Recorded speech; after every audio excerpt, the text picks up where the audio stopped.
치과의사 박광범. 그는 1년에 150번이 넘는 비행길에 오릅니다. 전 세계 100여 개국에서 메가젠 임플란트를 찾으시거든요. 이제 수입하던 임플란트를 넘어 수출하는 임플란트로. 메가젠은 지금 K 임플란트의 자부심을 키우고 있습니다. 세계에서 인정받는 K 임플란트, 메가젠. 안녕하세요. 박광범입니다. 또 치신보TV를 통해서 다시 뵙게 돼서 대단히 반갑습니다. 아주 많은 분들이 또 접속해 주신 걸로 알고 있습니다. 혹시 이 강의를 예전에 들으신 적이 있은 분들이 있을 것 같아서 제가 오늘 최근에 한 케이스를 몇 개 더 앞으로 당겨서 보여드리려고 합니다. 너무 똑같은 것만 하면 지루하실 거니까, 그렇죠? 제목은 Thin and Defected Anterior Ridges의 Paradigm Shift입니다. 5월 16일에 오셨는데요. 사실은 지난주에 했던 케이스입니다. 넘버 11번에 디펙이 이렇게 있었습니다. 페리오 상태가 좋지 않고 라비알 쪽으로 퍼스가 나오고 있는 그런 상태였거든요. 이런 상태였습니다. 익스루전 되어 있고 하악의 치아가 상악을 이렇게 치고 있어서 CT 이미지에서 보시는 것처럼 라비알 본이 전부 다 사라진 상태이죠. 이런 케이스를 자주 만나실 텐데 어떻게 해결하실까요? 예전 같으면 저는 발치를 먼저 했습니다. 그리고 저렇게 지금 퍼스가 나오는 상태이기 때문에 힐링이 될 때까지 역시 한 달 반 정도 기다려서 이렇게 이제 수술에 들어가죠. 대개 보면 저기 라비알 플레이트가 없기 때문에 당연히 라비알 플레이트를 다시 재건하는 그런 리제너레이션 수술을 반드시 했을 겁니다. 그리고 나서 또 임플란트가 들어가고 또 보철물이 만들어지고, 근데 그 사이에 문제는 이런 프로세스가 좋은 결과를 만들어낼 수는 있습니다만은 그 과정이 복잡하고 또 시간이 많이 걸리고 여러 수술을 해야 된다는 그런 단점이 있었죠. 더 먼저 이 케이스에서 제가 그 CEJ에 왜냐하면 표시를 했습니다. 이 치아를 크라운을 그대로 템포러리 크라운으로 활용하기 위해서 이렇게 연필로 마킹을 했죠. 그리고 발치를 한 다음에 주로 링구알 쪽에 있는 팔라탈 쪽에 있는 그라뉴레이션 티슈만 블레이드로 살짝 제거했습니다. 라비알 쪽에는 뭐 본이 하나도 없고 또 굉장히 프레자일한 조직이 되어 있기 때문에 여기에 그냥 너무 큐레티지를 빡빡 해버리면 이게 조직도 약해질 수 있고 또 이게 퍼포레이션 되면 또 여러 가지 리제너레이션 하기도 곤란해지죠. 그래서 주로 팔라탈 쪽에 거기에 임플란트가 식립되기 때문에 그렇습니다. 그런 다음에 드릴링을 시작했습니다. CT상에서 이미 각도를 보고 있었기 때문에 당연히 약간의 팔라탈 쪽으로 식립이 됐겠죠. 여기 이제 알베올라 본과 치아의 위치가 있습니다. 여기에 드릴이 이런 식으로 위치가 되었습니다. 드릴링의 위치만 보시면 앞으로 임플란트가 되고 난 후에 라비알 쪽으로 어떤 본 디펙이 있을까 충분히 예상할 수 있습니다. 실제로 라비알 쪽에 거의 반 이상이 디펙으로 노출될 가능성이 있겠죠. 당연히 그렇게 되겠죠. 플랩을 열고 보면, 지금 플랩리스라고 그렇지, 플랩을 열고 보면 그렇게 되어 있을 겁니다.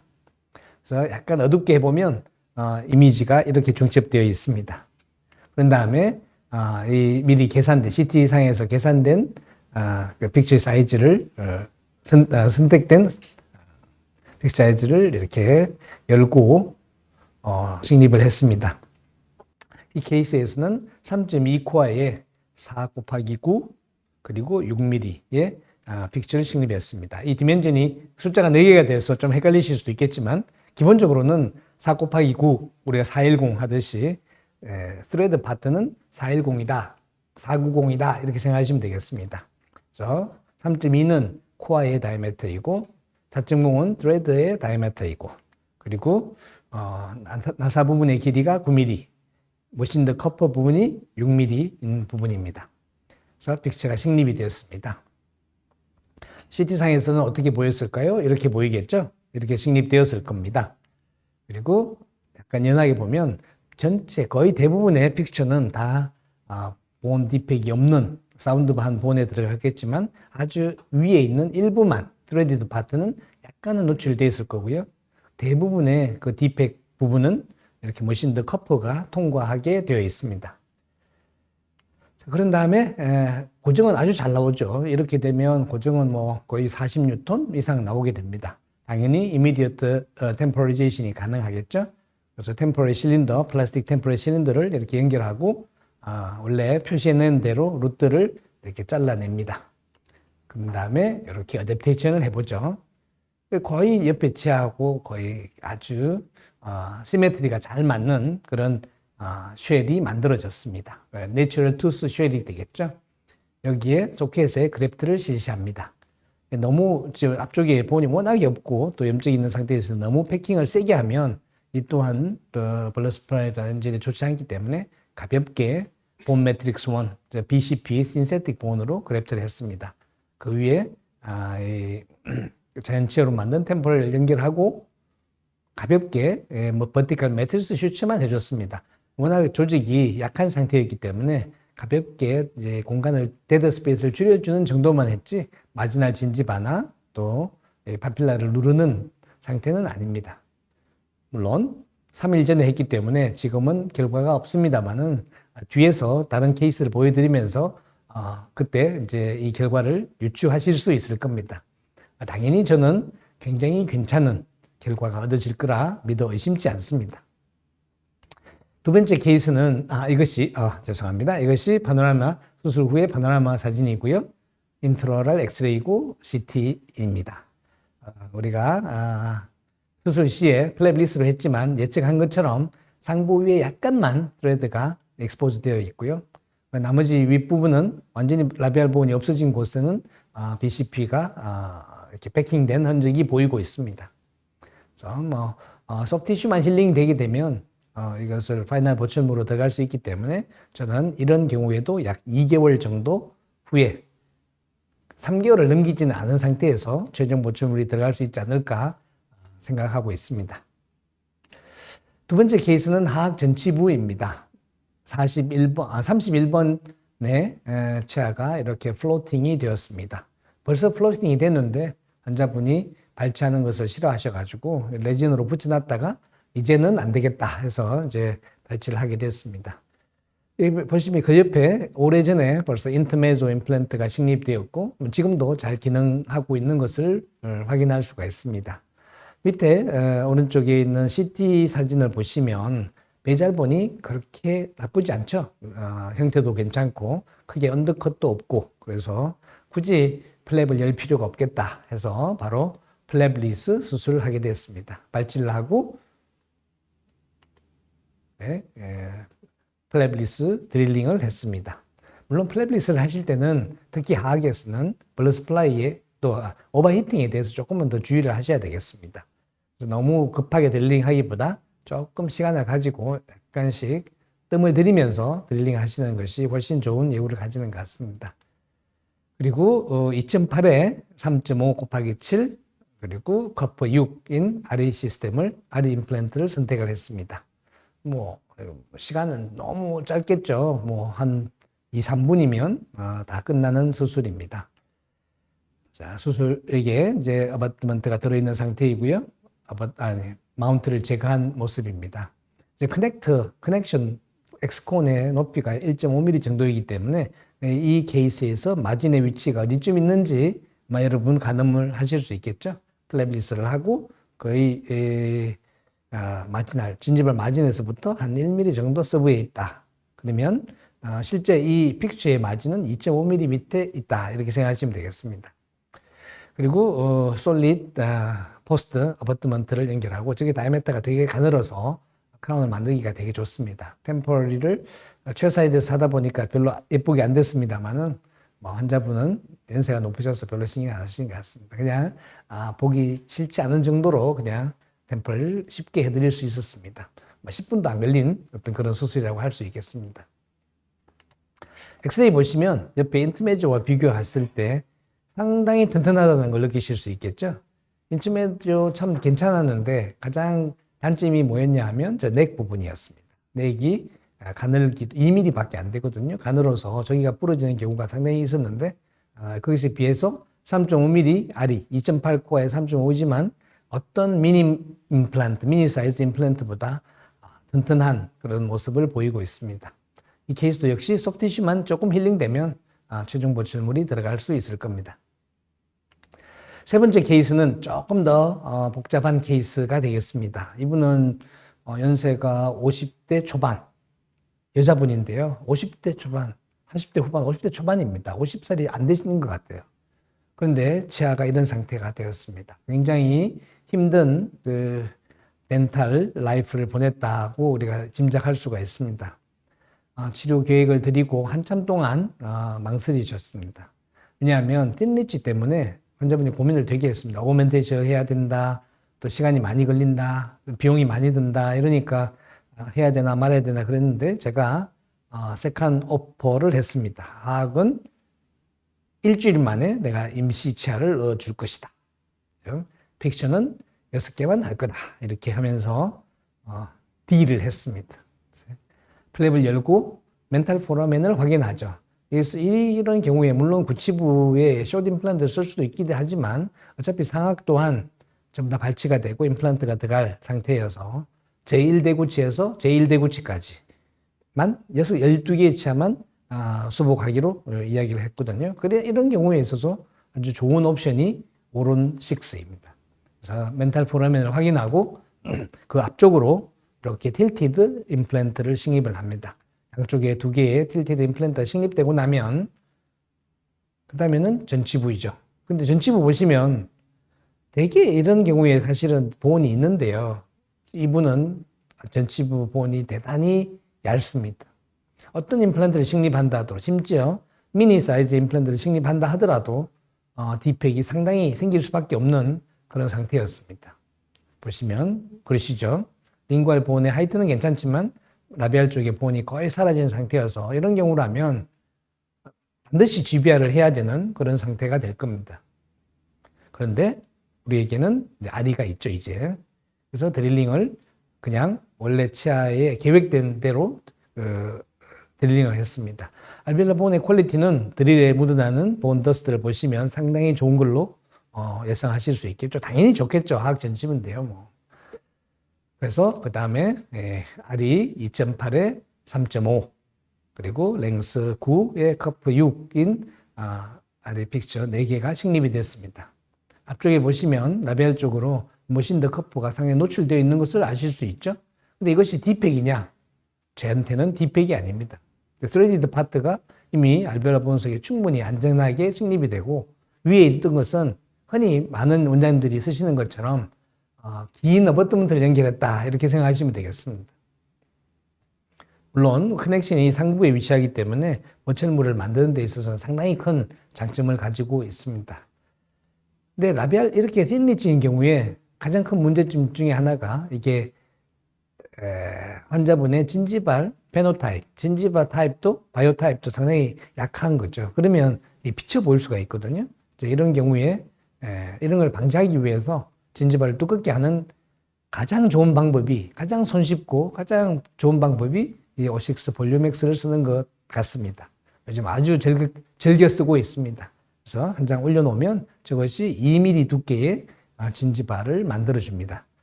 또 때로 이것이 충분히 시간이 지나고 나면 상당 부분이 오시파잉 되어서 본으로 치환된다고 제조사들은 이야기하고 있습니다. 어쨌건 뭐 본이 되는 것은 그 다음 어드밴티지라고 하더라도 그냥 이렇게 소프티슈만 두꺼워지는 것만 해도 우리에게는 충분한 장점이 되는 것 같습니다. 그래서 넣어주고 그냥 바로 슈츠를 했습니다. 그리고 틸티드 임플란트에 대해서 또 전체 아리 임플란트에 대해서 임프레션을 즉시 동시에 실시를 하고요. 일주일 뒤에 아직 스티치 아웃도 하지 않았죠. 여기에 커스텀 어버트먼트가 들어가고 PMMA 템포러리 브릿지가 시멘테이션 타입으로 델리버리 됐습니다. 이렇게 굉장히 어려운 덴탈 라이프를 살아오신 50대 초반의 어떤 여성분께 이런 서비스가 들어갈 수 있다는 것은 환자의 인생을 바꾸는 정말 치과의사만이 할 수 있는 그런 장점이 아닐까 그렇게 생각을 합니다. 엑스레이 보시면 이렇게 들어가 있고요. 커스텀 어버트먼트와 함께 파노라마와 인트라오럴 뷰가 있습니다. 물론 상악이 교합이 약한 상태이기 때문에 좀 더 쉽게 접근할 수 있긴 하겠지만 전치부에 만일에 이게 이렇게 RE 시스템이 없었다면 아무래도 그 스레드가 노출되는 문제 때문에 우리는 시간을 더 많이 끌 수밖에 없었을 것 같습니다. 네, 환자분 아주 잘 하고 계시고요. 이제 뭐 거의 한 달 반 정도 지났기 때문에 이제 곧 최종 보철물로 진행할 수 있을 거라고 생각을 하고요. 상악부는 환자분은 상악도 이제 같이 고려를 하고 있는 그런 상태입니다. 자, 이제 본론으로 들어가도록 하겠습니다.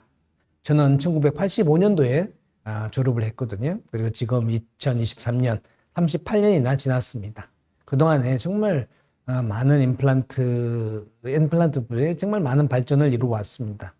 정말 싱글 임플란트가 가능하냐, 하지 않느냐, 그리고 뭐 이미디어트 임플란트 플레이스먼트가 가능하냐, 하지 않느냐 이런 거 지금으로 보면 굉장히 상식적인 이야기들을 가지고 우리가 10년씩 지나면서 데이터가 쌓이고 지금은 흔히 하는 그런 실술이 되었습니다. 저는 거의 그런 과정을 다 보고 겪고 한편 동조하면서 그렇게 살아왔다고 생각을 합니다. 뭐 정말 우리 제 멘토이신 토마스 선생님께 정말 많은 것을 수학을 했고요. 지금은 그 인생을 함께 살아가는 그런 즐거운 치과의사로서 살고 있습니다. 근데 여기에서 아직 해결되지 않은 한 가지 문제가 있었는데요. 그게 이 틴리치였습니다. 하악은 어찌 우리가 할 수가 있겠는데 쉽게 비교적 죄송합니다. 상악은 정말 힘들었습니다. 많은 분들이 제게 리퍼를 해주시는데요. 저 또한 쉽지가 않습니다. 그래서 컴플리케이션이 생기면 그것을 다시 리커버리 하는데 거의 뭐 1년 반, 2년씩 걸리고요. 또 환자분들의 따가운 눈총을 들어야 되고 이래서 개인적으로도 어떻게 하면 이것을 해결할까 정말 오랫동안 고민을 해왔습니다. 이런 경우가 있을 때 저는 이렇게 수술을 했었습니다. 임플란트를 식립을 하고 뭐 여러 가지 멤브레인을 쓰고 본그래프트를 쓰고 또 뭐 이렇게 프라이머리 크로즈 했다가 2차 수술을 하고 뭐 이런 과정을 통해서 어떻게든 치아를 만들어낼 수는 있었지만 오른쪽 하단의 결과를 보시면 과연 이렇게 힘들게 했는데 보호는 만들어졌습니다. 확실히 호리존탈 티크니스 만들어졌지만 버티컬 하이트는 꽤 잃어버렸죠. 과연 이것이 이렇게 힘든 고생을 해서 얻은 결과로서 만족할 만한 것인가에 대해서는 저는 아직도 만족하지 못할 것 같습니다. 역시 이런 케이스도 마찬가지입니다. 거의 머티니지에다가 보철물에 오리엔테이션 되는 임플란트 포지션을 정하고 코티컬 본에 퍼포레이션을 하고 본그래프트, 고아텍스, 릴리징 인시전, 레이어 슈처 그리고 세컨드 스테이지를 할 때 보면 정말 보호는 정말 잘 됐어요. 그래서 진짜 프라우드하게 여러분께 이 케이스를 함께 쉐어하고 그랬었습니다. 근데 10년, 11년이 지나고 나면 이렇게 케이스를 보면 아직도 환자분은 못 느끼고 계시지만 약간씩 크레스트 본이 내려간 것을 저는 확인할 수 있죠. 이때부터 저는 굉장히 스트레스를 먹고 있습니다. 이번 케이스도 아주 기억할 만한 케이스였는데요.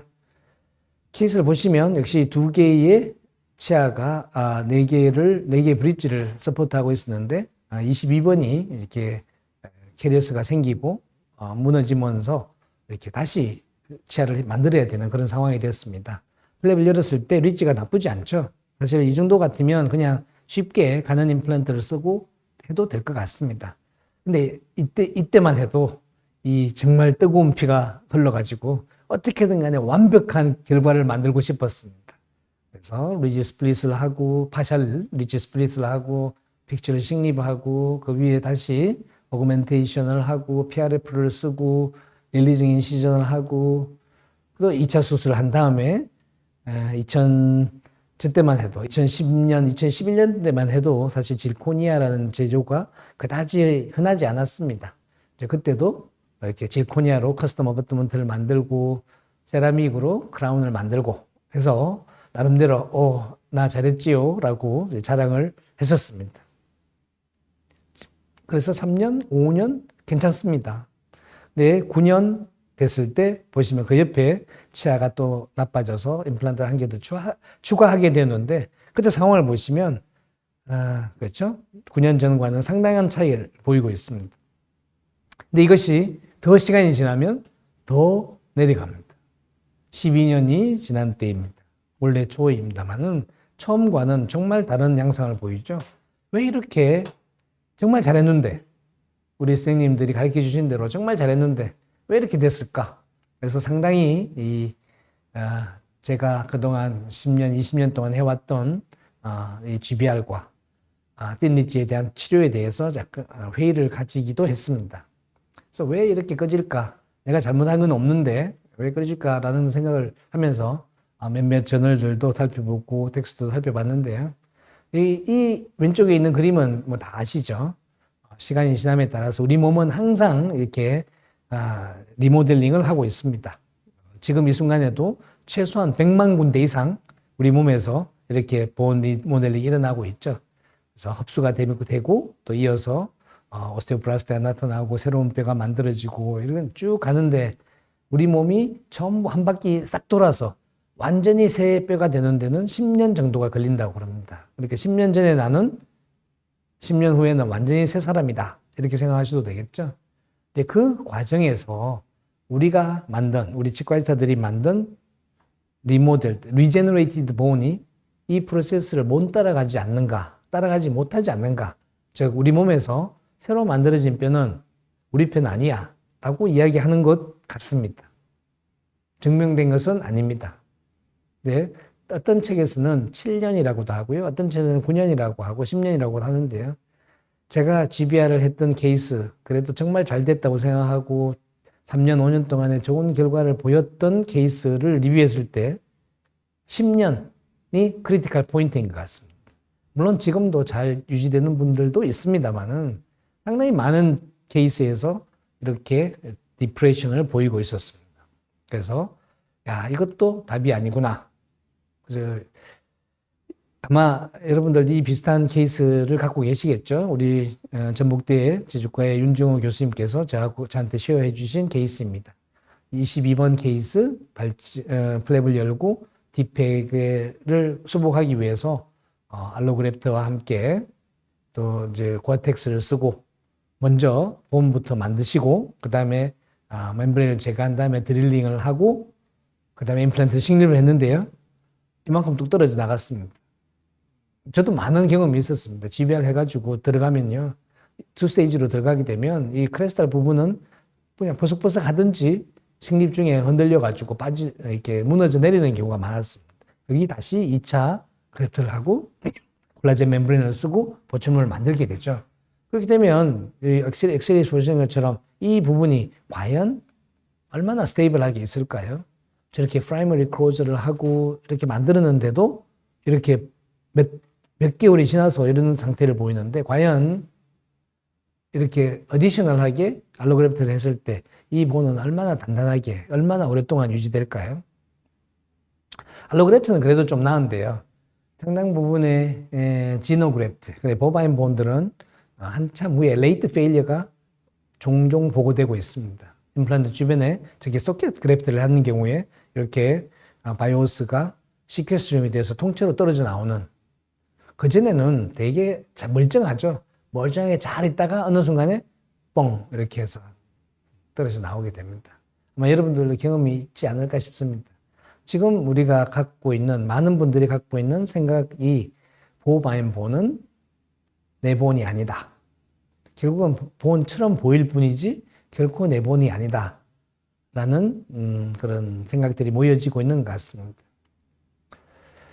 그래서 좀 서글픈 이야기이긴 하지만 GBR에 대한 어떤 기본적인 생각인 것 같습니다. 그래서 한번 우리가 지금 늘 습관처럼 하고 있는 소켓 본 그래프트에 대해서 그 효용성에 대해서 한 번쯤 다시 생각을 해볼 때가 되지 않았나 그렇게 생각을 합니다. 그래서 지금 우리가 이렇게 하죠. 발치를 하고 거의 아마 한국에 계시는 거의 대부분의 원장님이 이렇게 하실 겁니다. 약간 팔라탈 쪽으로 치아를 위치시키면서 임플란트를 위치시키면서 라비알 쪽에 있는 공간에다가 본그래프트를 하시겠죠. 플랩을 여는 경우도 있고 열지 않는 경우도 있겠죠. 그렇지만 이런 디펙에 있어서 이 정도의 소켓 형태를 보이는 경우에서 플랩을 여시는 분은 저는 별로 많지 않을 것 같습니다. 저도 안 했거든요. 근데 이것을 제가 쭉 팔로우를 해보면 한 5년쯤 지나고 나면요. 이렇게 거의 이렇게 돼 있어요. CT를 찍으면 나별 쪽에 본이 없어요. 이게 어떤 분은 2년이고요. 어떤 분은 3년이고. 근데 제 경우에는 5년 지나서 CT 찍으면 뭐 저렇게 다 노출되지는 않더라도 굉장히 띤, 거의 본이 없는 이런 상태를 보이는 분이 상당히 많고요. 지금도 오래되신 분들 오시면 CT를 찍을 때마다 제가 확인을 하고 있는데요. 이게 참 적지 않은 문제가 있구나 이렇게 생각을 했습니다.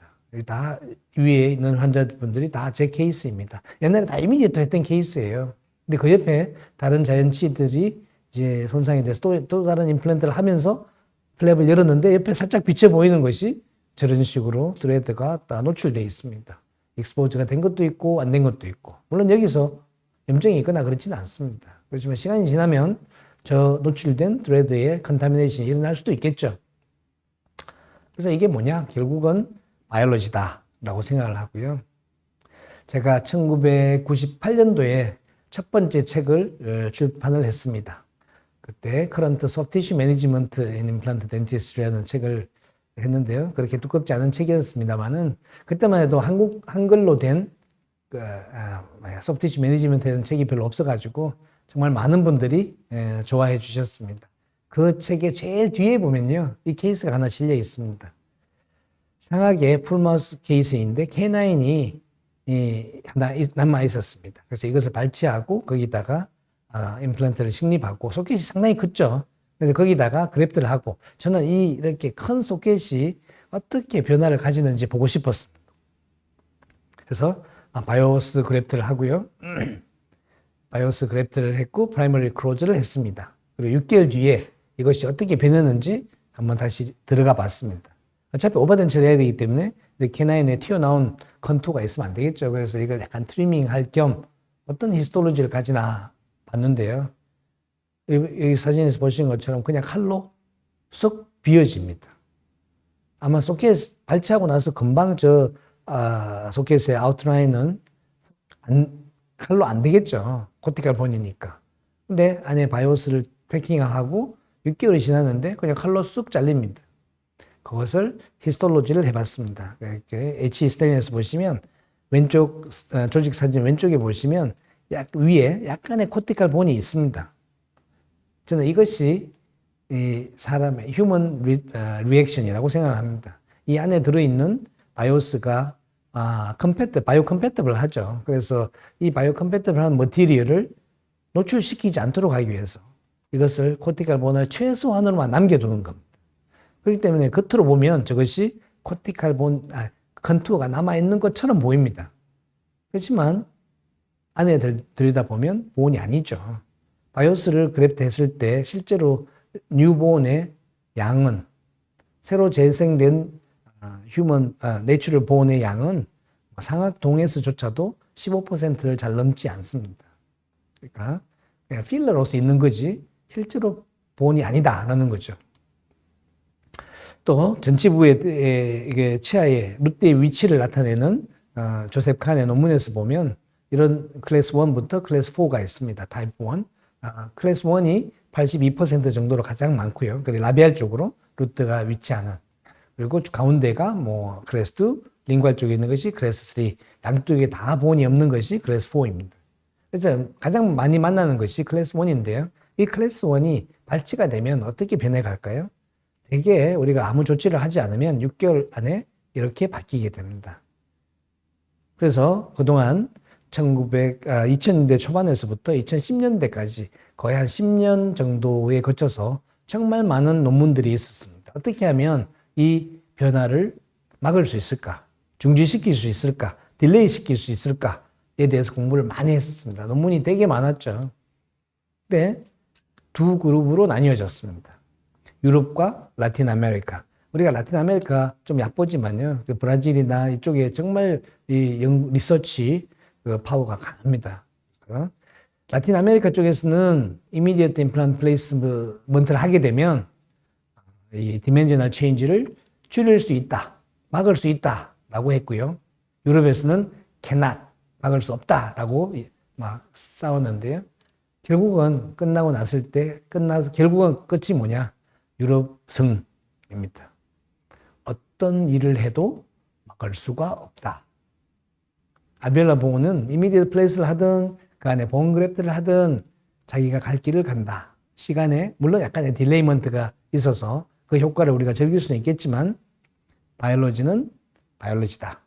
자연을 거스를 수는 없다는 것이 30년이 넘게 지나서 요즘 제가 느끼고 있는 그런 상황입니다.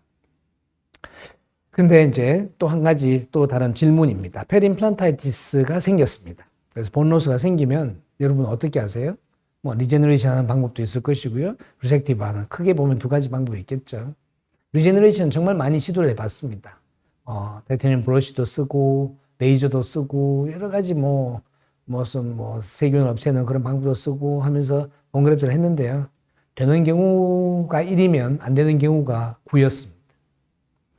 이거는 믿을 수가 없죠. 정말 이 리제너레이션 하려면 정성을 정말 많이 기울여야 되거든요. 그래서 그런데도 10% 정도밖에 성공을 못했습니다. 그렇다면 안 하는 게 맞겠죠. 이 케이스에서도 지금 보시면 이제 벌써 2002년도 했으니까 20년이 넘은 케이스입니다만은 괜찮다가 한 15년 정도, 13, 14, 5년 지나서 앞에 임플란트가 페리임플란트 본로스가 생겼습니다. 뒤쪽에 세 개는 괜찮은데 앞에가 망가졌죠. 근데 그 앞에 K9이 캐렛으로 무너져서 거기에 임플란트가 필요했습니다. 그래서 저는 요즘은 망설이지 않고 이렇게 임플란트 플라스틱을 합니다. 깨끗하게 스레드를 제거하고 최대한 팔리시드 서피스를 만들려고 노력을 합니다. 완전히 팔리시 되기는 정말 액세시빌리티가 부족해서 그렇지만 이렇게 깨끗하게 해놓으면 염증이 없어져요. 깨끗해졌죠? 염증이 없어지고 퍼스 지쳐지고 없고 환자의 불편함도 없어졌습니다. 이것은 과연 어떤 모습일까요? 우리가 트레드 위에 좀 긴 커프를 가진 그런 임플란트 디자인이 아닌가요? 그렇죠? 그렇게 된다면 이렇게 인플라메이션이 없어질 텐데 결국은 이렇게 인플라메이션이 생기는 여러 가지 원인이 있겠죠. 양치가 안 된다든지 주변 조직에 문제가 있다든지 있긴 하겠지만 한 가지 임플란트 쪽에서의 중요한 팩터는요. 결국은 나사 그리고 러프드 서피스, SLA나 RBM 서피스가 컨타미네이션을 유지하는 거죠. 그렇기 때문에 이것이 없는 것이 더 이렇게 헬스해지지 않겠냐 라는 생각을 하게 되었습니다. 이분도 제가 잘못했죠. 뒤에 레스큐가 있으면 거기 픽처 탑을 같은 레벨에 위치시켰으면 좋았을 텐데 너무 플랩리스 하는 바람에 이렇게 위치가 안 맞았습니다. 그리고 위에 지금 트레드가 당연히 이것은 이렇게 레벨이 낮아지고 수밖에 없었죠. 그래서 플랩을 열고 트레드를 샥 제거했습니다. 앞에 케이스는 완전하지는 않았지만 그래도 염증은 쉽게 가라앉고 그 뒤에는 환자분이 불편함이 없었습니다. 자, 그러면 밑에 트레드는 얼만큼 남아있죠? 한 7mm 남아있습니다. 그리고 위에는 한 4, 5mm 정도의 머신드 커프처럼 그렇게 됐죠. 그러니까 염증이 없어지는 거예요. 그렇다면 디팩이 예상되는 곳에서는 이렇게 만드는 게 맞지 않을까? 나사가 있고 위쪽은 머신드로 그냥 팔리시드 커프처럼 만들어지게 되면 모든 곳에 하시라는 게 아닙니다. 이렇게 디팩이 있는 곳에 하는 겁니다. 이렇게 되면 이렇게 염증을 미리 예방할 수 있지 않겠느냐라는 것이 제 생각이 됐습니다. 한 3년 전부터 이것에 대한 고민을 우리 연구원들과 함께 심각하게 했습니다. 그래서 이 RE 엑스콘 시스템이 탄생하게 되었습니다. 마치 페리임플란타이티스를 선제적으로 치료해 놓은 듯한 그런 디자인이 됐죠. 자, 여기서 이제 우리가 발치와가 있으면 또는 디시그니지가 있으면 알베올라 본이 자기 갈 길을 간다고 아까 말씀드렸죠. 알베올라 본은 우리가 어떻게 하든지 간에 자기 갈 길을 갑니다. 그래서 이 알베올라 본이 변해가는 흐름을 미리 예측을 하고 그 변화와 무관한 곳, 그러니까 우리가 아는 베잘본이죠. 이 베잘본에 트레드 파트를 위치시켜서 오센트레이션을 확실히 하고 어차피 흡수되어 갈 부분은 그냥 머신드 커프로 처리해보자 하는 것이 기본적인 아이디어였습니다. 그러니까 두 가지 존입니다. 존 오브 오센트레이션. 근데 진지바 컨트롤도 임플란트 성공에 굉장히 중요하죠. 그러니까 위쪽은 zone of contourization.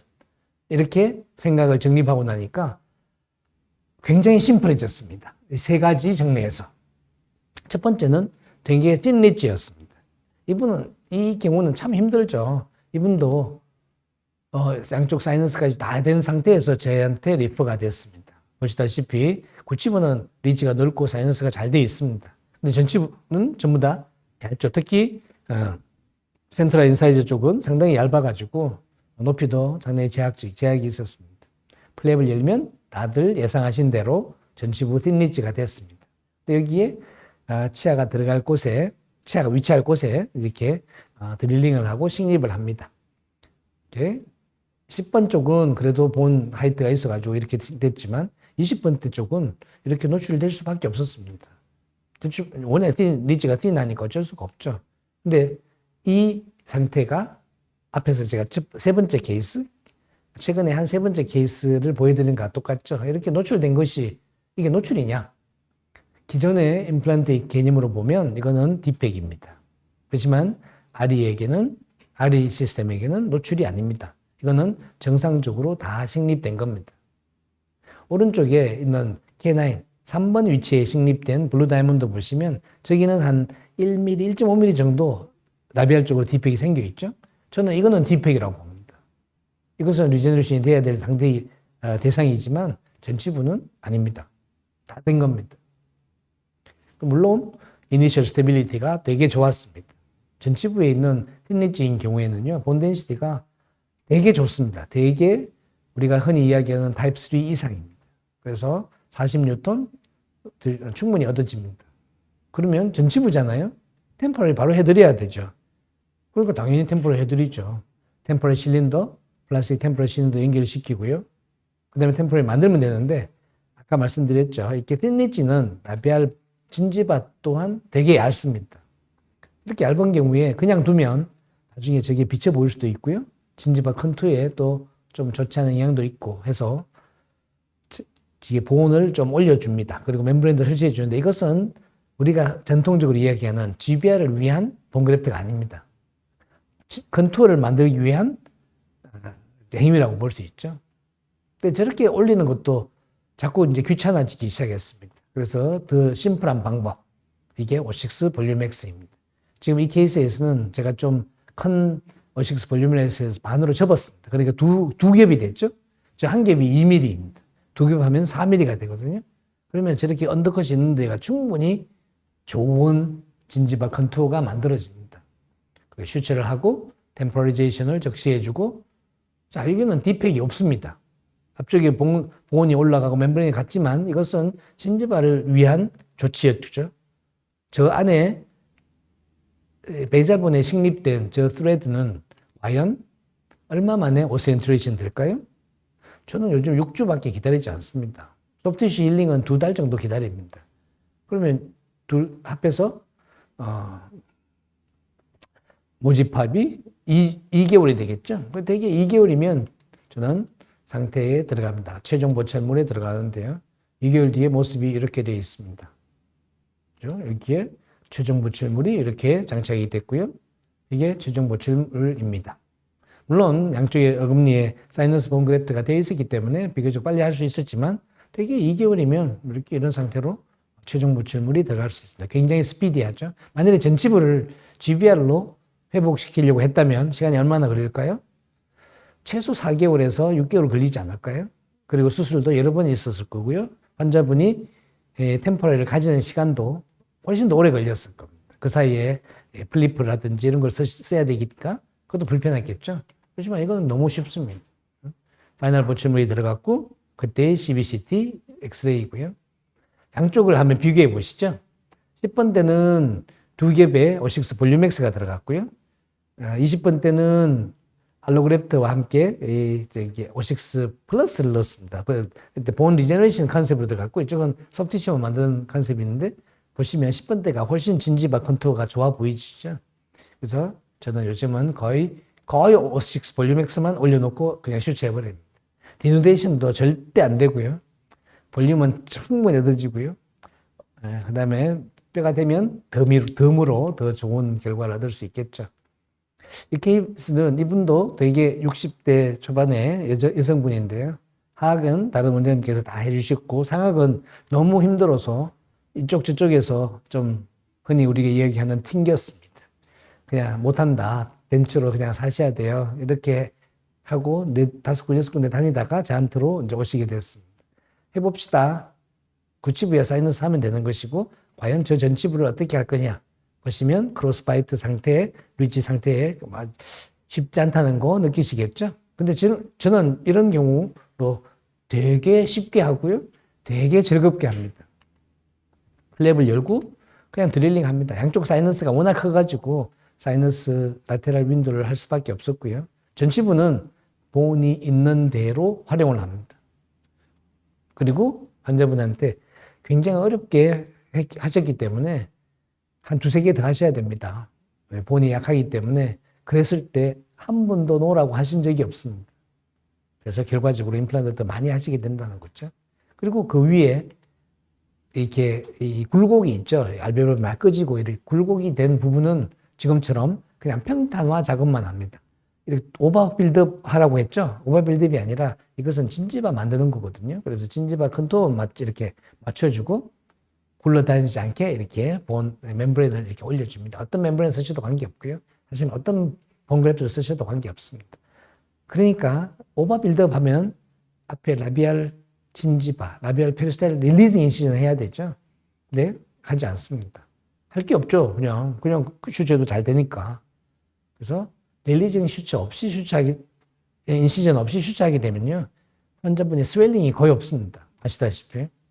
빨리 힐링이 되고, 스웰링이 없고, 컴플레인 없고, 저도 편하고, 환자분도 편하고. 자, 이 경우에서 이게 수술 후의 사진인데 얼마나 기다리면 될까요? 원래 사이너스의 리메이닝 본이 한 1.5mm 정도밖에 없었습니다. 아니, 겨우 고정이 되는 정도였지만, 그래도 저는 3개월 뒤에 세카노피 합니다. 3개월 이상 기다리지 않습니다. 엔간하면. 전치부 아리 시스템은 뭐 더욱더 그렇죠. 아까 말씀드렸죠. 6주에서 2개월입니다. 그래서 이번에 이 3개월 뒤에 딱 3개월이 될 때 제가 세카노피를 했습니다.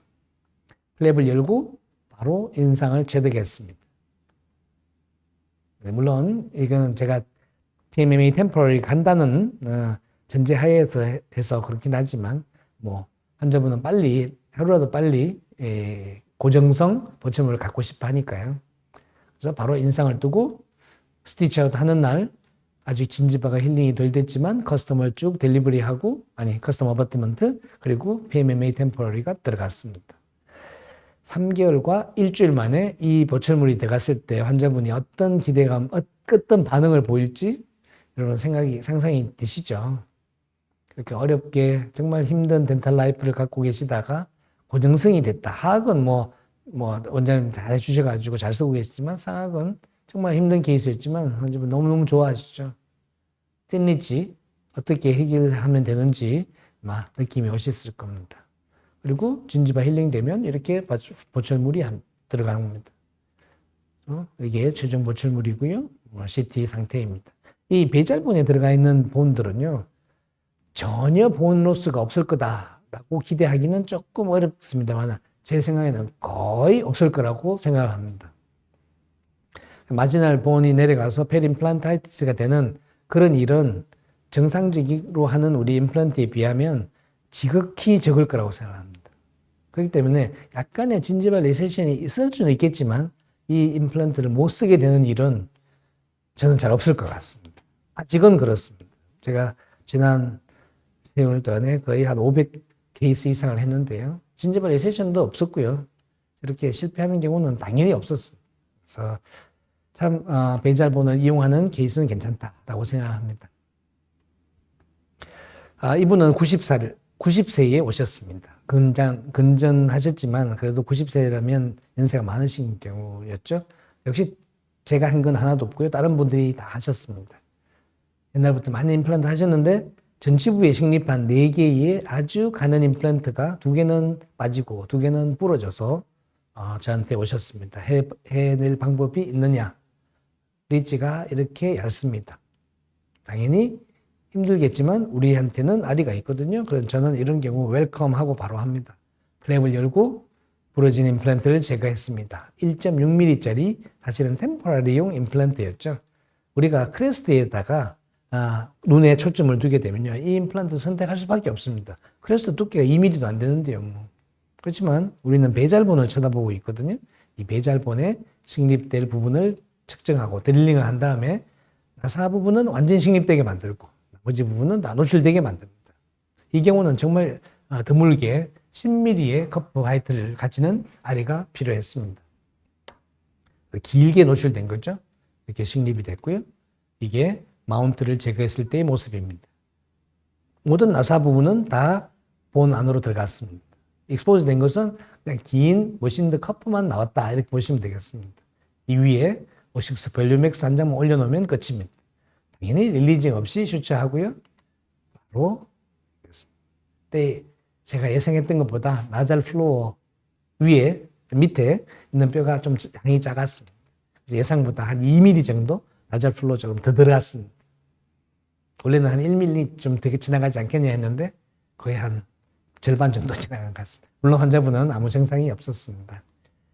그리고 2개월 정도 지나서 2차 수술하고 임프레션 뜨고 커스텀 어버트먼트 템포러리 했다가 최종 보철물이 이렇게 들어갔습니다. 뭐 아주 이상적으로 컨투어를 가진 그런 것이 될 수는 없었지만 그래도 연세에 비해서 건강하셨고 그에 대해서 쉽게 한 번의 수술로 이렇게 끝낼 수 있어서 환자분도 좋아했고 저도 아주 편안하게 잘했던 것 같습니다. 그래서 이게 엑스레이고요. CT의 모습입니다. 저는 문제가 없을 거라고 확신합니다. 두 번째 인디케이션은요. 앞에서 보여드렸죠. 첫 번째 오늘 시작할 때 보여드린 첫 번째 케이스입니다. 그죠? 지주질환으로 파괴된 이 전치부. 근데 이 케이스처럼 전부 다 나빠지면 차라리 쉽습니다. 근데 11번, 12번은 깨끗하고 21번, 22번은 거의 에이펙스까지 페리오 디지즈가 진행된 이런 경우는 정말 어렵죠. 발치하고 기다렸다가 하면 파필라가 쫙 꺼져버립니다. 이렇게. 이거 빌드업 제 생각에는 정말 어렵습니다. 특히 11번, 21번이 있잖아요. 21번, 22번. 센트럴과 라테랄에 두 개가 연속해서 빠지면요. 파필라를 만든다는 것이 제가 얼마 전에 해외에서 오신 친구가 있어가지고 한번 케이스를 봤는데요. 수술 6번 하고 2년 정도 걸렸습니다. 그런데도 불구하고 완전한 케이스가 안 만들어요. 저도 그런 경험이 있었거든요. 지금은 그렇게 하지 않습니다. 발치와 동시에 바로 식립합니다. 단 기억해야 될 것은 나사 부분은 건강한 뼈에 나사가 아닌 부분 그러니까 커프 머신드 커프는 컨투어로서 통과할 수 있게 디펙을 통과할 수 있게 이렇게 식립을 합니다. 나사 부분도 다 식립됐죠. 그러면 이제는 오세인티레이션은 문제가 없다는 거죠. 이제 해야 될 일은 진지발 컨투어만 만드는 겁니다. 그죠?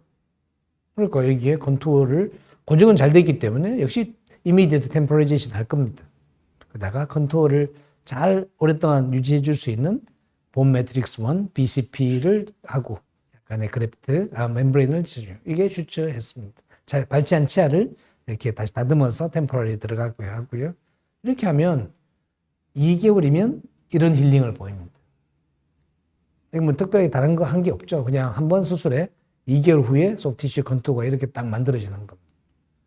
전용 모철물이 들어갔습니다. 뭐 11, 12만큼 파필러리 하이트가 높진 않지만 그래도 이 정도면 제가 했던 다른 GBR 정상적인 우리가 흔히 이야기하는 정상적인 방법으로 했던 그런 그 케이스에 비해서 전혀 손색이 없는 그런 결과를 너무나 쉽게 얻을 수 있었습니다. 근데 이거는 케이스를 이제 플랩을 열어 보였죠. 첫 번째 케이스처럼 저는 요즘 다 거의 플랩리스로 합니다. 발치하고 안에 있는 그라니션 티슈 가볍게 나이프로 살짝 도려내고 빡빡 긁어내지 않습니다.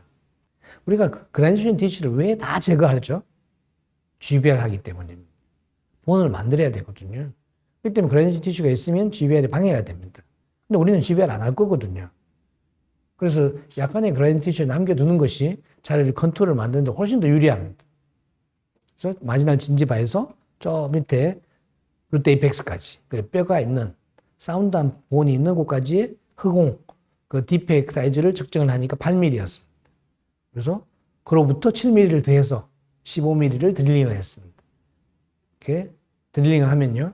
7mm 저 파트는 완전히 본 속에 다 들어갔을 것이고 그 위에 있는 소켓은 이렇게 컨투어리제이션, 컨투어 존이 되겠죠. 그렇게 이렇게 식립이 되고요. 원 스테이지 하고 물론 템포러리 할 수 있었는데요. 그날 너무 바빠가지고 저기 원 스테이지로 끝냈습니다. 본그래프트 하고 슈츠하고 이렇게 힐링이 되는 거죠. 나사부가 식립된 모습을 보이시죠? 그대로 저기는 퍼펙트한 본 퀄리티를 보입니다. 그리고 힐링이 된 다음에 임프레션 뜨고 커스텀 템포러리 했다가 파이널 보철물이 만들어졌습니다. 얼마 걸렸을까요? 2개월입니다. 오세인트레이션은 6주, 소프티슈 힐링 2개월. 그렇기 때문에 2개월 후에 인상 뜨고 이렇게 지나가는 겁니다. 뭐 플랩을 여는 것보다 훨씬 더 심플하고 주변에 진지발 컨투어가 훨씬 더 쉬워집니다. 뭐 비슷한 케이스죠. 크레스트에 어떤 일레귤러리티가 있는 이런 본 디펙은 이제는 저는 너무 쉽게 합니다. 있는 본에 식립을 해라. 그리고 컨투어를 만들 부분의 높이에 따라서 머신드 커퍼를 조정한다. 당연히 고정은 잘 될 것이고 우리가 저기에다가 만약에 본을 끝까지 만들어야 된다. 멤브레인을 통해서 해야 된다. 이러면 프라이머리 클로즈 해야 되잖아요. 그럼 세컨드 스테이지 해야 될 것이고 그로부터 템퍼러리 해야 될 것이고 무조건 가야 되는데 지금은 고정이 잘 되냐? 늘이라기보다는 95%는 잘 될 겁니다.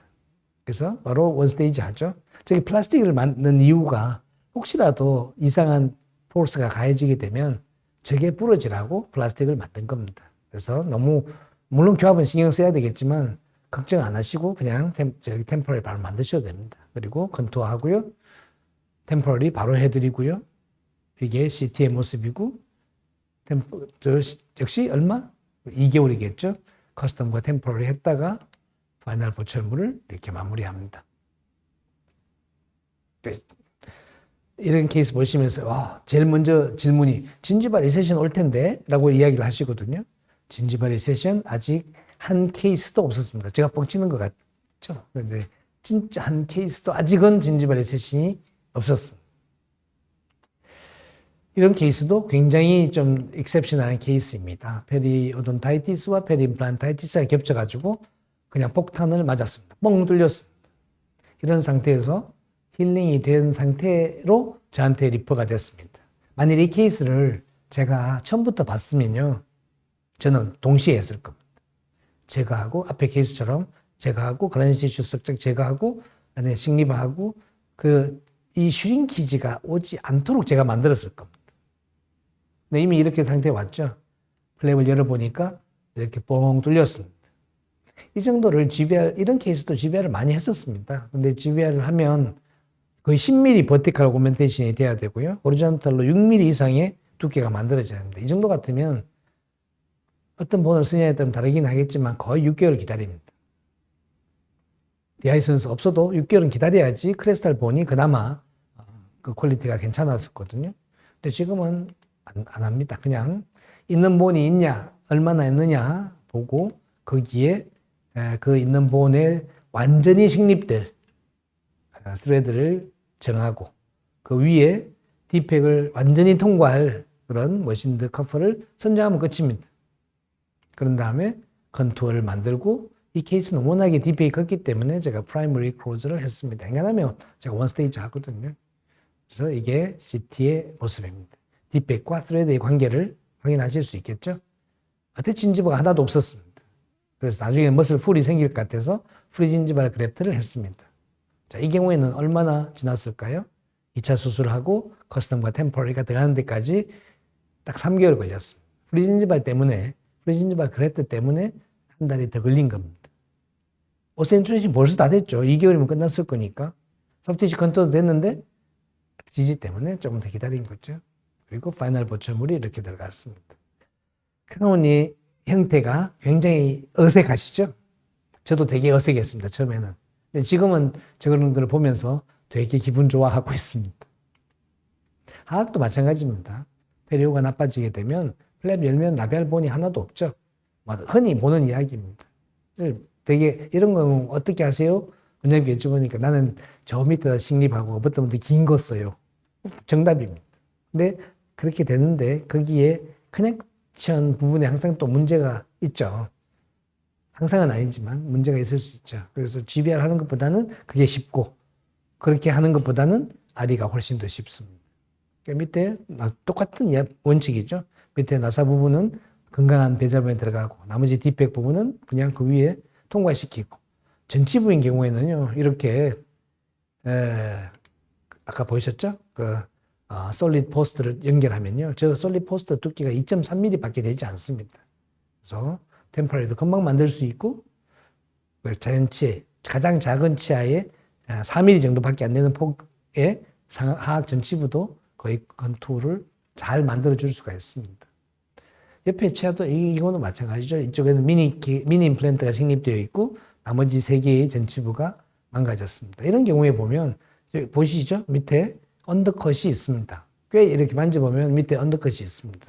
이 언더컷이 만일에 우리가 미니를 식립하게 되면 이 라비알 쪽에 노출이 될 수도 있겠죠. 노출되나 안 되나 보려고 플랩을 약간 열어야 됩니다. 조금 약간 언더마이닝해서 확인을 해야 되겠죠. 근데 지금은 할 필요가 없습니다. 그냥 물론 CT에서 보온의 전체 전반적인 흐름은 이렇게 컨투어는 보셔야 되겠지만 그냥 저렇게 플랩 리스를 하고 식립을 합니다. 그리고 저 커프 부분이 이 언더컷을 통과할 것이기 때문에 아까 두 번째 케이스 보여드렸죠? 제일 앞에 그저께 한 두 번째 케이스 보시면 똑같은 케이스입니다. 템퍼러리 고정이 잘 되기 때문에 지금 커스텀 대신에 기성 어버트먼트 연결하고 템퍼러리 체어 사이드에서 바로 만들어주고 그죠? 그다음에 시간이 지나서 힐링되면 거의 파이널 보철물이 들어갑니다. 엑스레이 찍으면 앞에 케이스와 같이 미니나 인터메조보다 훨씬 더 건강한 든든한 그런 픽처가 되어 있다는 것을 확인하실 수 있을 겁니다. 두 개의 전치부 41번, 31번이 두 개 없어졌다. 이런 경우에는 저도 그랬지만 아마 한 개만 식립하고요. 옆에 캔틸레이브로 다세요라고 이야기를 들으셨을 겁니다. 저도 거의 그렇게 했습니다. 근데 그렇게 하면 아무래도 이게 좀 불안정해 보여요. 근데 지금은 당연히 두 개를 식립합니다. 두 개의 작은 치아에 한 개를 식립하고 캔틸레이브 하거나 두 개를 식립하지 말라는 이유가 뭘까요? 이것은 인터임플란트 디스턴스가 좁고 그래서 파필라가 꼭 내려갈 거다. 그래서 소프티슈 에스테틱에 문제가 있을 거다라고 이야기를 했죠. 그래서 이거 안 되게 하면 되죠. 왜 그러냐? 그건 디자인의 문제입니다. 그래서 발치하고 3.5mm 커프 6. 그러니까 우리로 치면 3.5 곱하기 7 커프 6을 두 개 식립을 했습니다. 나란히 식립을 하고 거기에 솔리드 포스트를 연결했습니다. 이렇게. 그 다음에 크라운을 템포럴 만들었죠. 오른쪽 하단에 엑스레이를 한번 보시죠. 저게 이 RE가 하악 전치부에서 정말 잘 될 수 있는 핵심 요소입니다. 밑에는 4mm 복이고 그 위에는 3.2mm 코어하고 그 위에는 2.3mm 포스트입니다. 이렇게 되니까 올라올수록 점점 공간이 커지죠. 그렇게 되면 이 인터 임플란트 디스턴스, 인터 임플란트 스페이스에 소프티슈가 충분해집니다. 우리가 썼던 다른 임플란트 생각해 보시죠.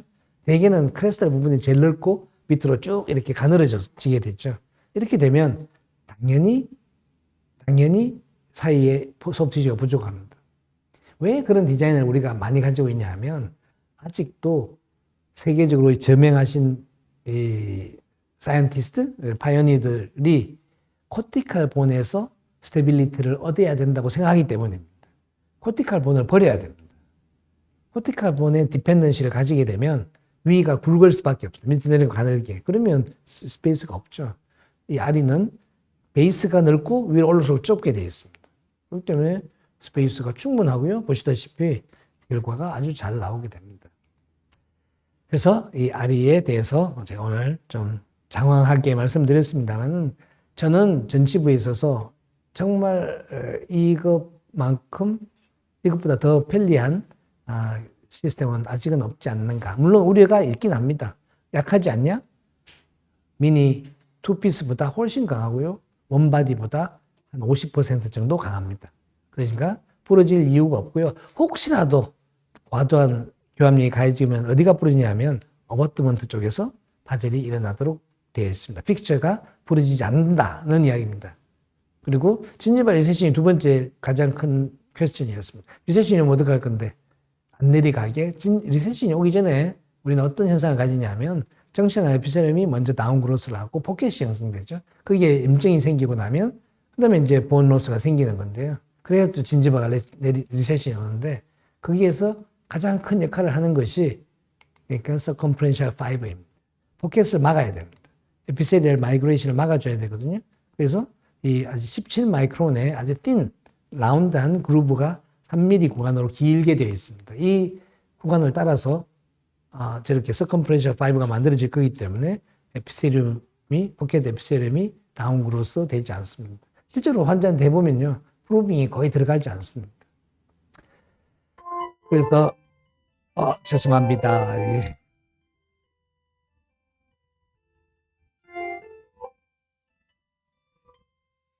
집에 가라는 신호입니다. 한 3, 4분만 더 하시면 되겠습니다. 그래서 또 세 번째 게 뭐냐 하면 앞에서 보여드렸죠. 장기적으로 전치부를 놔줬을 때 어떻게 되느냐. 이제 이런 정례가 아마 대표적인 예가 되겠습니다. 5유닛 브릿지가 캐리어스 때문에 떨어지고요.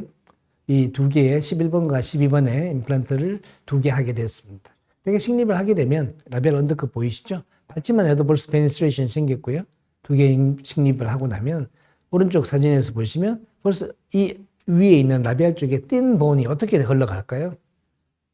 가만두면요, 2달도 안 돼서 다 없어질 겁니다. 물론 여기다가 본그래프트를 합니다. 저는 본그래프트를 하고 이렇게 멤브레인도 씁니다. 이러면 이건 얼마나 갈까요? 제 경험으로는 이 정도로 하면 5년입니다. 여기다가 PRF도 하고 정말 정성을 다해서 쭉 올리면요, 어떤 경우에는 이 안에 코티칼볼이 잘 만들어지고 캔서스 본이 형성돼서 정말 자연치아 같은 형태가 만들어지는 경우도 있습니다. 근데 그렇게 하기에는 정성이 많죠. 근데 저는 그냥 아리만 쓰시면 저 본이 없어지면 어떻게 될까요? 없어지면 핀리치에서 한 것과 똑같은 그런 경우 생기는 겁니다. 그리고 고정이 잘 되니까 당연히 커스텀 어버트먼트를 쓰고요. 아니, 기성 어버트먼트 써서 템포럴리제이션을 바로 하고요. 역시 11번과 12번이지만 진지바 형태가 상당히 괜찮죠. 이게 제가 요새 하고 있는 케이스입니다. 그래서 전치부에 있어서는 저는 참 즐겁게 쓰고 있는데요. 보철에 대한 개념도 약간 바꿔야 됩니다. 대개의 전치부의 thin 바이오타입인 경우에는 진지바 리셋이 잘 생기겠죠. 거기에 우리가 흔히 쓰는 것처럼 이런 파필레 커스텀 어버트먼트를 만들고 크라운 마진을 거기다 두면요, 마지날 진지바가 얇아집니다. 그래서 시간이 지나면서 조금 리셋이 온 다음에 스탑하거든요. 그래서 블랙 라인이 보인다는 거죠. 근데 지금은 그렇게 거의 하지 않고 어버트먼트를 쭉 올리고 크라운에서 컨투어를 잡아줍니다. 이렇게 하면 마지날 진지바가 두꺼워서 거의 대부분의 경우 진지바가 올라옵니다. 파필라가 없어졌다가도 파필라까지도 다 살아나는 것이 이 BOPT 테크닉입니다. 제가 만든 게 아니고요. 벌써 20년 전에 유럽에서 시작된 겁니다. 증명되어 있는 파트니까 한번 시도해 보시기 바랍니다. 제가 요새 유튜브를 시작했습니다. 그래서 지난번에 한 번 했고요. 이번 수요일부터 두 번째인데요. 매주 수요일 오후 1시부터 2시까지 케이스를 보여드리고 있습니다. 유튜브에서 박광범의 임플란트 수술방 하면 예고편이 보일 겁니다. 약간 시스템을 바꿔야 되는데요. 어쨌건 제 주요 목적은 점심시간 1시간 동안에 식사하시면서 이렇게 수술하는 거 이렇게 보면서 잘하는 거는 좀 배우시고, 저거 배울 게 없네 하면 그냥 내가 최고다 생각하시면 될 것 같습니다. 6월 14일 1시의 케이스는요, 상악 전치부의 112번입니다. 11번, 21번, 22번 케이스인데, 진지발 꺼짐도 있어서 소프티시오 매니지먼트 같이 해야 되지 않을까 생각하고요. 또 이어서 우리 카오미에서 6월 18일 일요일 날 오전 11시부터 라이브 서지를 하도록 되어 있습니다. 카오미 회원분들이면 더 좋겠고, 아니시면 접속을 하셔가지고 이렇게 한번 같이 1시간, 역시 1시간입니다만은 이 케이스는 상악 전악입니다. 전악인데 전악 다 띵리지입니다. 그래서 여기도 가이드 수술과 함께 아리 시스템을 사용해서 수술할 생각입니다. 라이브 서저리는 제가 갖고 있었던 많은 어떤 문제점들을 같이 쉐어하기 위해서 만든 거기 때문에 그냥 스스럼 없이 질문도 해주시고 이렇게 해주시면 좋겠습니다. 이상한 강의는 마치고 질문에 대해서 좀 답을 드리도록 하겠습니다. 상하 플로어가 2mm 정도에서 사각동 수술해서 애니원을 심고 5개월 후에 잇몸 두께가 띵해서 커버 스크루가 보이는데 볼륨엑스 2장으로 4mm 잇몸 두께를 만들 수 있을까요? 아직 확실하지 않습니다. 그리고 이게 크레스트로 만들어야 되잖아요. 그러니까 호리존탈로는 정말 확실하게 됩니다. 두께를 만드는 것은. 그런데 버티칼로 이렇게 올려서 4mm 두께를 더 만들 수 있을까요? 시도해 보진 않았는데요. 이게 사실 원장님 생각이 토마스 링케비시우스가 이야기하는 제로 본로스의 기본 컨셉입니다. 그래서 본의 소프티슈 두께가 4mm 이상 되어야지 본로스가 없다 이 개념인데요. 만일에 한번 시도를 해보신다고 하면 플랩을 열고 위치시키고 완전히 릴리징을 해서 당겨 슈처를 하시고 충분히 머추레이션 될 때까지 기다렸다가 세카노피 하시고 이렇게 하신다면 가능성이 없다고 생각하지는 않습니다. 네, 두 번째 질문입니다. 혹시 아까 앞에 질문해 주신 분이 혹시 시간 괜찮으시면 저한테 카톡으로 또는 문자로서 한번 현재 상황을 보내주시면 개인적인 또 의견을 좀 드리도록 하겠습니다. 2개월 후에 ISQ가 어느 정도 나와서 최종 보정을 하시는지 궁금합니다. 블루 다이몬드를 주로 쓰고 있는데요. 블루 다이몬드는 30뉴턴 센티미터 정도의 토크가, 인서션 토크가 나오면요. 75, 80, 85까지 금방 올라갑니다. 2개월 후에, 그리고 이것을 매주 체크를 해보면요. 역시 NH처럼 드랍다운이 없습니다. 그냥 그대로 가거든요. 2개월 뒤에 ISQ 측정하면 다 75에서 85 사이입니다. 그래서 처음에는 측정하지만 그다음부터 측정 안 합니다. 당연히 그 정도 나올 거라고 생각하니까요. 물론 확인을 해보고 싶다면 경우에 따라 다릅니다. 75 이상이라면 얼마든지 하실 수도 있고요. 그렇지만 60 밑으로 떨어진다면 로딩과 그 스크루 타이트닝에 대해서 좀 주의를 하셔야 될 것 같습니다. 세 번째 질문. 소위 말하는 나사산 말고 그 위에 스무스 서피스 부분에 그래프트를 하시는데 가끔 그 그래프트 한 부분에 본은 형성되는지요? 본 형성 일부 되겠죠. 근데 본을 만들려고 하는 거 아닙니다. 소프티슈 컨투어만 잡아주라고 하는 거거든요. 근데 실제로 우리가 프라이머리 클로즈를 했어요. 완전히 다 덮였다고 생각해서 두면 그 머신더 서피스지만 일부 오센트레이션이 일어날 겁니다. 근데 머신더 서피스에서는 로딩이 가해지면 금방 오센트레이션이 떨어집니다.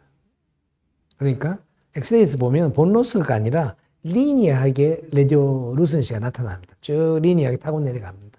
근데 그것은 원래 우리 의도가 그거였기 때문에 큰 문제는 없는 것 같습니다. 본은 안 만들어지도 괜찮습니다. 그래서 볼륨엑스를 더 좋아하는 겁니다.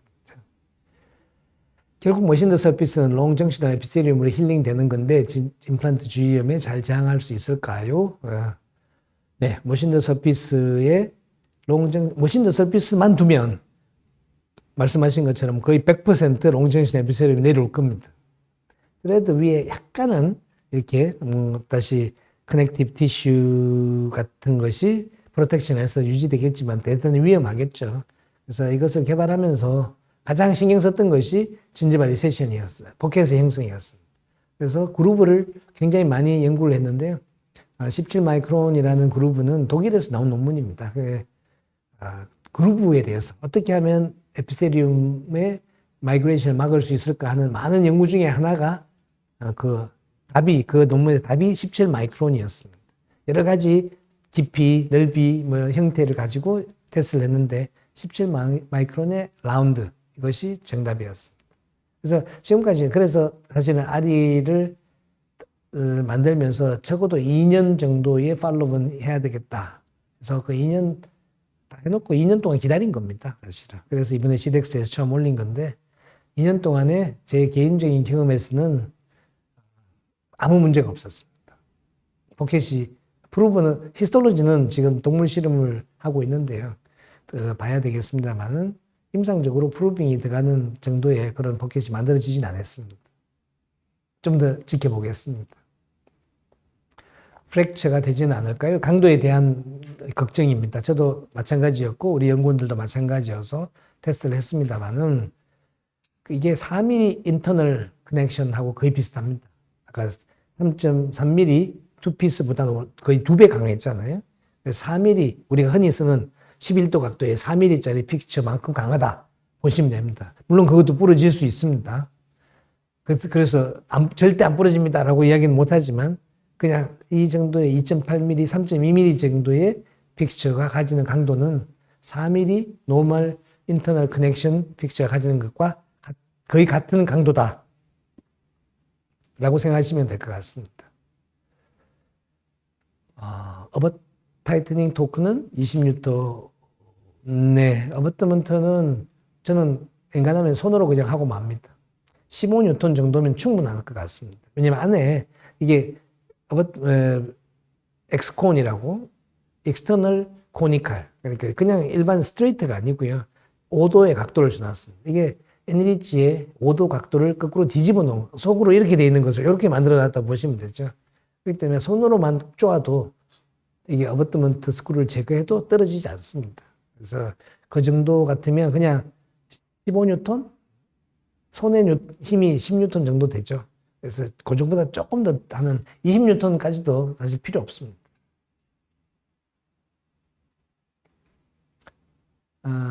코어는 좀 얇고 스레드가 깊은 디자인인데 깊이 식립이다 보니 초기 고정에 불리할 듯 같은데요. 어떨까요? 전치부에서는 괜찮습니다. 특히 틴리지 부분은 인 경우에는 제 경험상 거의 괜찮습니다. 근데 가끔씩은 욕심을 내서 제가 4번, 5번 위치에 해보거든요. 5번 위치는 리지는 넓은데 속에 본 퀄리티가 별로 안 좋습니다. 이런 경우에는 차라리 깊이 들어가다 보면 이게 스테빌리티를 좀 잃어버리는 경우도 있습니다. 그런 경우에는 그냥 프라이머리 크로스 해버립니다. 프라이머리 크로스 하고 2달 뒤에 세컨드 스테이지 하면 단단하게 잘 붙어 있습니다. 그래서 이미디엇 로딩은 3번에서 3번까지는 아마 걱정 안 하셔도 될 겁니다. 제 생각에는 거의 다 될 겁니다. 드릴링 이 프로토콜이 중요하겠죠? 상학은 저는 3.6까지 드릴링하고 4mm를 씁니다. 하학은요, 3.3까지 하고 3.5mm를 씁니다. 하학은 단단하니까. 대개 3.6을 하고 4mm를 쓰면 고정 40N 거의 나오는 것이 보편이니까. 하학은 3.3까지 하고 4.0을 쓰면 역시 그 정도 40N, 50N 정도의 포스가 나온다 보시면 되겠습니다. 아리는 왜 일반 패키지에서 쓸 수 없게 하셨을까요? 대단히 중요한 질문입니다.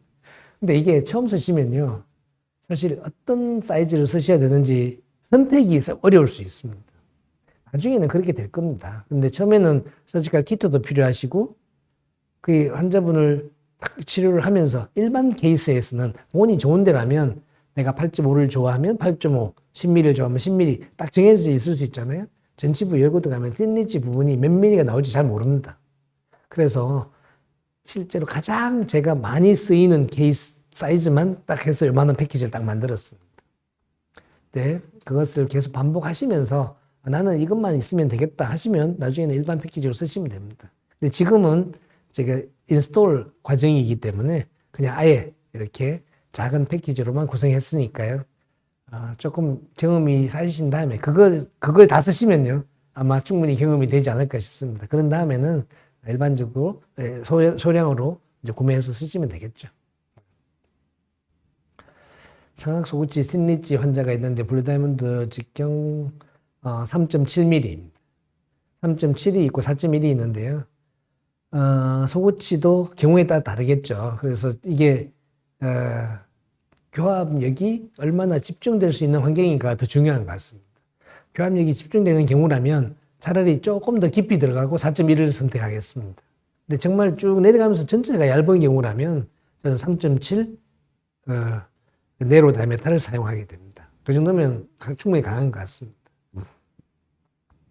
하리 타입 픽처를 제가 사용했을 때 트랩파임 말고 방법이 있을까요? 부러지는 걸 전제로 한 말씀입니다. 그죠? 안 부러져야죠. 제거해야 된다면 제 생각에는 그냥 라비알 쪽을 본을 치는 것이 더 나을 것 같습니다. 트랩파인을 가지고 들어가게 되면 하지만 링괄 본조차도 손상을 받기 때문에 만일에 아직 하나도 없었습니다만은 만일에 이렇게 된다면 저는 라비알 쪽에 윈도우를 만들고 앞쪽으로 이렇게 빼내도록 할 것 같습니다. 네, 하여튼 뭐 오랜 시간 함께 이 늦은 시간까지 함께 해주셔서 대단히 감사합니다. 케이스는 제가 이런 비슷한 강의를 계속 앞으로 또 할 거거든요. 저도 더 재밌는 케이스들이 만들어지고 있어서 늘 강의할 때마다 최근에 했던 재밌는 케이스를 한 두세 개씩 올려서 보여드리고 그 다음에 이론적인 그리고 백그라운드 개발의 백그라운드에 대한 그런 이야기를 이어나갈 수 있도록 하겠습니다. 함께 해주셔서 감사합니다. 즐거움이 터진다. 치의 신보 TV.